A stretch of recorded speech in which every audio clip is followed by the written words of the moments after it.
ACB.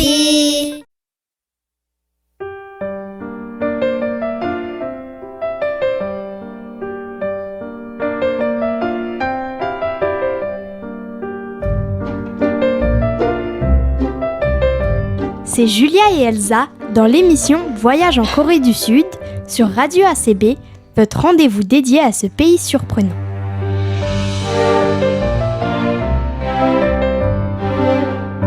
Je suis vraiment ravie d'être ici aujourd'hui pour parler de la Corée du Sud. Salut Julia! Oui, la Corée du Sud, c'est vraiment un pays incroyable qui nous intrigue énormément. Il y a tellement de choses à découvrir sur ce pays. Absolument Elsa! D'ailleurs, je te propose que nous commencions dans ce premier numéro par évoquer la géographie. Elsa, peux-tu nous en dire un peu plus sur la situation géographique de la Corée du Sud ? La Corée du Sud est située à 11 heures d'avion de Paris, soit environ 8500 km. Le décalage horaire est de 7 heures. Le pays se situe en Asie de l'Est, sur la péninsule coréenne. Elle partage une frontière au nord avec la Corée du Nord, tandis qu'elle est bordée par la mer Jaune à l'ouest et par la mer du Japon à l'est. La Corée du Sud est entourée par la Chine à l'ouest et par le Japon à l'est. Sa capitale est Séoul, qui se trouve dans la partie nord-ouest du pays. À Séoul, la densité de la population est de 17 000 habitants au kilomètre carré, ce qui signifie que si on prend un petit carré d'1 kilomètre de côté, on y trouvera 17 000 habitants. C'est 2 fois plus dense que la ville de New York. Le dernier recensement de la population indique d'ailleurs 51 millions d'habitants. Une véritable explosion si l'on regarde le nombre d'habitants dans les années 70-80. La population s'élevait en effet à 35 millions de personnes en 1980. La monnaie du pays est le won.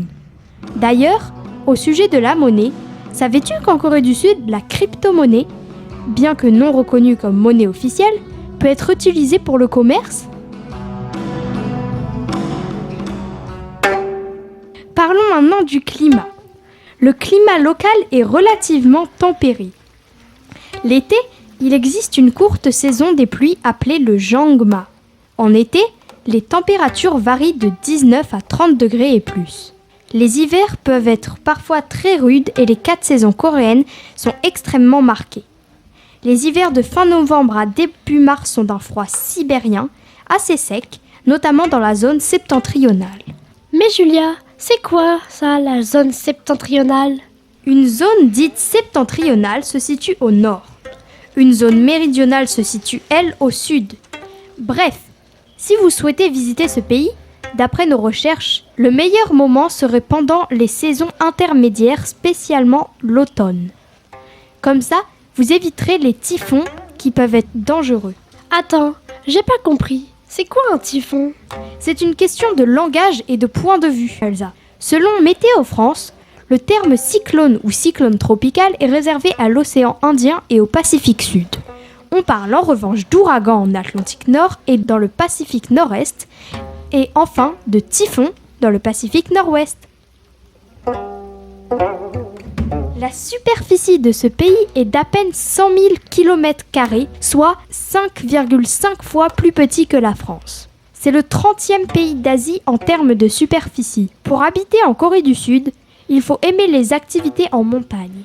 En effet, près de 70% du territoire est montagneux. Avec plus de 2400 km de littoral, la Corée du Sud est aussi un pays maritime où les côtes sont généralement escarpées et bordées de petites îles et d'îlots.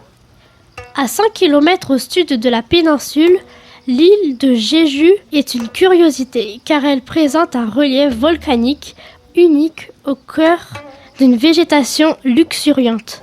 Elle fait partie des 3000 îles réparties à l'ouest et au sud du pays. Une anecdote intéressante à propos de sa géographie est que près de la moitié de la population vit dans la région métropolitaine de Séoul, ce qui en fait l'une des zones urbaines les plus peuplées au monde. Et côté relief, la Corée du Sud est assez montagneuse avec des paysages à couper le souffle. Le mont Hallasan sur l'île de Jeju est le point culminant de la Corée du Sud. C'est en fait un volcan endormi. Le paysage se compose donc de zones montagneuses partiellement couvertes de forêts à l'est, séparées par des vallées profondes et étroites. Dans l'ouest et le sud, on trouve des plaines côtières peuplées et cultivées. Et que dire de la faune et la flore ? La flore est riche et variée.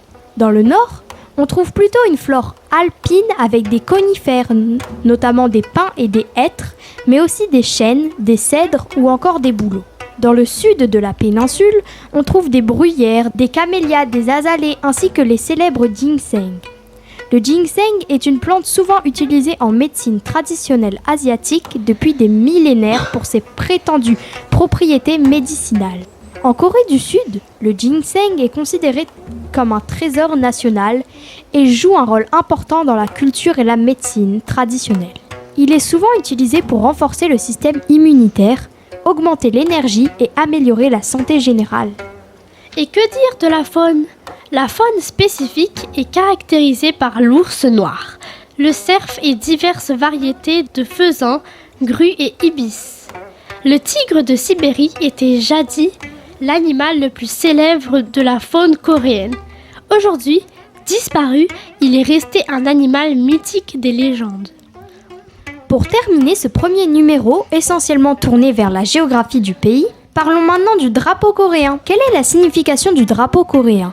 Nous trouvons sur ce drapeau un yin-yang rouge et bleu et 4 suites de 3 caractères appelés trigrammes. Ces trigrammes représentent les 4 éléments, la terre, l'air, le feu et l'eau. Chaque symbole a son complémentaire. Air et terre, feu et eau, yin et yang. C'est donc l'idée d'harmonie universelle qui a guidé la conception du drapeau. On a fait le tour du côté géographie. On se retrouvera la prochaine fois pour parler des traditions. Merci de nous avoir écoutés. C'était Elsa et Julia sur Radio ACB. Bye.